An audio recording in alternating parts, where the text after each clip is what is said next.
Hey po, mga kababayan, sir, this is John, the Filipino channel. Ang inyong pong lingkod. So today is November 27, 2025. At tayo ngayon ay papunta dyan sa may shops at Victoria Tower sa may Timog Avenue po yan. Timog Avenue sa Good Parts of Diliman, Quezon City. At dadalhin ko natin yan sa may Davao Street, corner yan ng Tacloban, sa may corner ng Alicia, Bago Bantay, Quezon City. Okay, magbabalik po tayo mamaya unti pag nakuha na po natin sa disclaimer lang kung content po natin ay kalsada at hindi ang passenger. Ako naman, sakali man po na may marinig kayo mga pangalan ng lugar, pangalan ng tao, pangalan ng organizations, government o private man yan, ay wala pong kinalaman ng channel na ito at wala pong pinapatungkulan. Lahat po ng pinag-uusapan dito ay pawang dito lamang po yan sa loob at wala pong pinapatungkulan sa labas. Okay po. So magbabalik po tayo mamayang unti pag nakuha na po natin sila.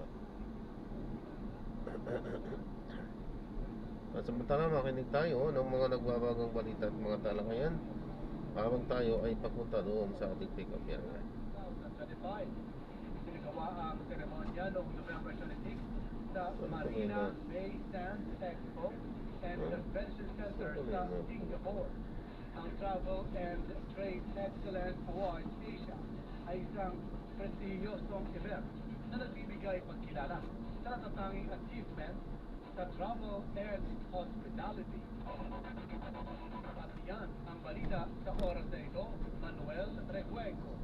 Radyo na Verdad 1350 ang UNTV Radio. Totoong balita, tunay na kalinga para sa kapwa. Para sa 10 minuto, ito ang mamamagitan sa mga balita mula dito sa Radyo na Verdad 1350. Radyo na Verdad 1350 ang balita. Natabayanan, susunod na lang sandali ang pagpapatuloy ng programang Ang Dating Dan. Kasama si Brother Eddie Soriano. Radyo na Verdad 1350 ang UNTV Radio. Ang ating Bible study. Sama po natin ang kapatid na Eli Soriano. Kapatid na Eli, magandang araw po sa inyo. Magandang araw, magandang gabi, mga kapatid. Saan man po kayo na-rotem, salamat sa Diyos sa pagkakataong muli. Napansin ko, kapatid na Daniel, nung pag-usapan natin yung mga supernatural, maraming nag-interest, pati yung ayaw makinig, nag-comment. Kasi marami sa kanila naka-experience ng mga bagay na supernatural. Kung maraming nagka-interest.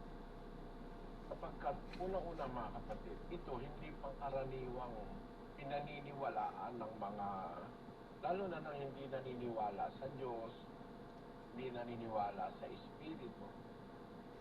Pero kung ito nakatawag pansin, doon sa miskito sa ayaw makinig sa atin, meron daw ko ayaw makinig. Pero nung marinig yung tungkol sa supernatural, nagkaroon sila ng interest.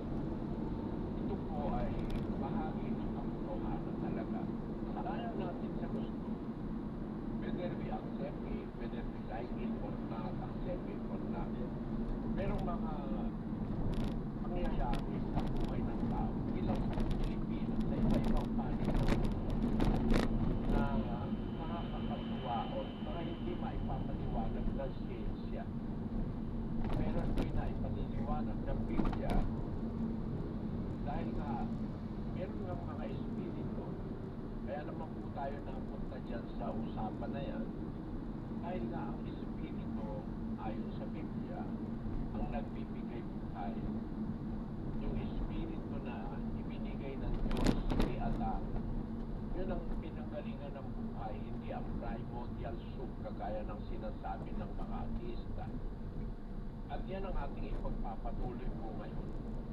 Kaya lang tayo nakapag-usap dun sa mga masasamang espiritu. Kasi nga, sa Biblia po, dalawa ang espiritu. Espiritu galing sa Diyos at espiritu na sumama. Gaya ng mga anghel at mga kerubin, may mga sumama po dyan. Nagrebelde sa Diyos, naging mga demonyo, naging masasamang espiritu na siya ngayong gumagawa dito sa mundo sa mga anak ng pagsuway, to the children of disobedience. The spirit that now worketh in the children of disobedience. Ang espiritu na gumagawa sa mga anak ng pagsuway. Ang sabi dun sa Bisaya, sa espiritu nga karon nagabuhat diha sa mga anak sa pagkadili masinulundon. Sa espiritu ang ini darapat karing anak ning kapalalangsangan.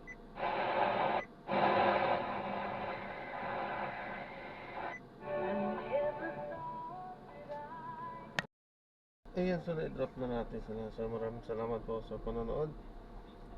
Hanggang sa muli, ingat. God bless. Paalam po muna. Pansamantala. So this is Jam, the Filipino channel, ang inyo pong lingkod. Paalam po.